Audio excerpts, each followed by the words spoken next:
کے ساتھ حبشہ میں رہنے لگے، مگر کفار مکہ کو گوارا نہ تھا فرزندان توحید امن و سکون کے ساتھ رہے۔ ان ظالموں نے طائف کے ساتھ عمرو بن عاص اور عمارہ بن ولید کو بادشاہ حبشہ کے دربار میں اپنا سفیر بنا کر بھیجا۔ ان دونوں نے نجاشی کے دربار میں پہنچ کر تحفوں کا نذرانہ پیش کیا، بادشاہ کو سجدہ کیا اور فریاد کرنے لگے، اے بادشاہ، ہمارے کچھ مجرم مکہ سے بھاگ کر آپ کے ملک میں پناہ گزین ہوئے، آپ ان مجرموں کو ہمارے حوالے کر دیں۔ حضرت علی رضی اللہ تعالیٰ عنہ کے بھائی حضرت جعفر رضی اللہ تعالیٰ عنہ مسلمانوں کے نمائندے بن کر گفتگو کے لیے آگے بڑھے اور دربار کے آداب کے مطابق بادشاہ کو سجدہ نہیں کیا بلکہ سلام کر کے کھڑے ہو گئے۔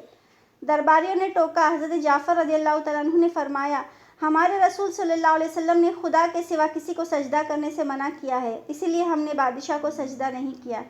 اس کے بعد جعفر رضی اللہ تعالیٰ عنہ نے دربار شاہی میں اس طرح تقریر فرمائی، اے بادشاہ، ہم ایک جاہل قوم تھے، شرک اور بت پرستی کرتے تھے، لوٹ مار، چوری، ڈکیتی، ظلم و ستم اور طرح طرح کی بدکاریوں اور بدعمالیوں میں مبتلا تھے۔ اللہ تعالیٰ نے ہماری قوم میں ایک شخص کو اپنا رسول بنا کر بھیجا جس کے حسب و نسب و صدق و دیانت کو ہم پہلے سے جانتے تھے۔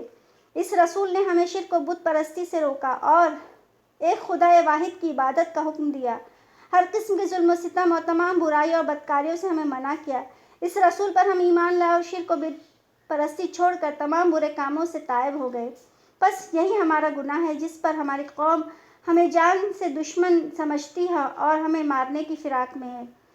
آپ کی سلطنت نے زیر سایہ ہو کر ہمیں زندگی بسر کرنے دی، اب یہ لوگ ہمیں مجبور کریں کہ ہم پھر اپنی گمراہی میں مبتلا ہو جائیں۔ حضرت جعفر رضی اللہ عنہ کی تقریر سن کر نجاشی بادشاہ متاثر ہوا۔ یہ دیکھ کر کفار قریش کے سفیر نے اپنے سرکش کا آخری تیر پھینکا اور کہا، اے بادشاہ، مسلمان لوگ آپ کے نبی حضرت عیسیٰ علیہ السلام کے بارے میں برا بھلا کہتے ہیں اور آپ کے عقیدے کے خلاف ہے۔ یہ سن کر نجاشی بادشاہ نے حضرت جعفر رضی اللہ تعالیٰ عنہ سے اس کے بارے میں سوال کیا۔ آپ نے سورہ مریم کی آیت تلاوت فرمائی۔